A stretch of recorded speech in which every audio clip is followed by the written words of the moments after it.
Good morning, welcome to Morning Markets on Thursday the 12th of March. And we've continued to see ongoing volatility in equity markets and, for that matter, other asset markets over the past 24 hours. We saw the US market close very weak yesterday, and that's fed into Asia and also into how European markets have opened this morning. What is causing this ongoing weakness? It's the impact of the coronavirus and the spread globally that we are now seeing. The challenge and the challenge for market participants at this point in time is attempting to understand what is the impact of the coronavirus on economic growth.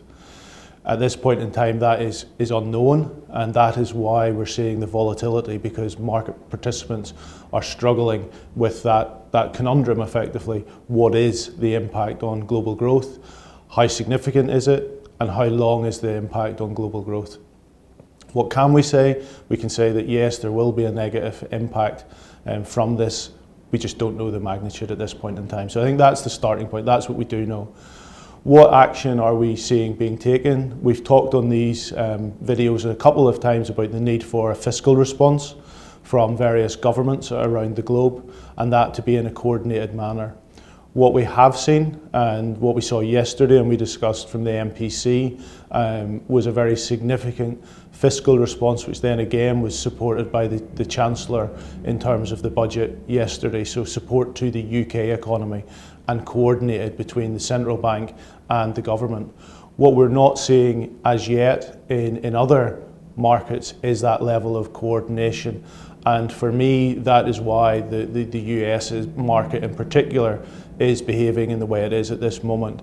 There's a lack of clarity about the relationship between the government, i.e. President Trump, and that with the Fed Chairman Jerome Powell. So speaking about increased coordination, we've got the ECB meeting today. We've already discussed previously that Christine Lagarde is keen on seeing a fiscal response from the various European governments.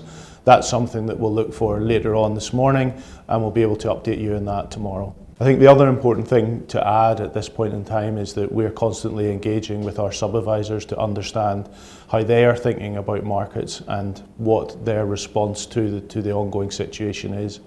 I think it's also crucially important for us to remember that in fast-moving markets, the benefits of a diversification are real.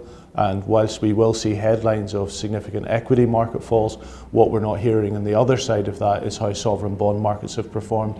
That's why diversification is at the heart of our investment process and why we continue to believe in diversified portfolios of multi-assets for our clients.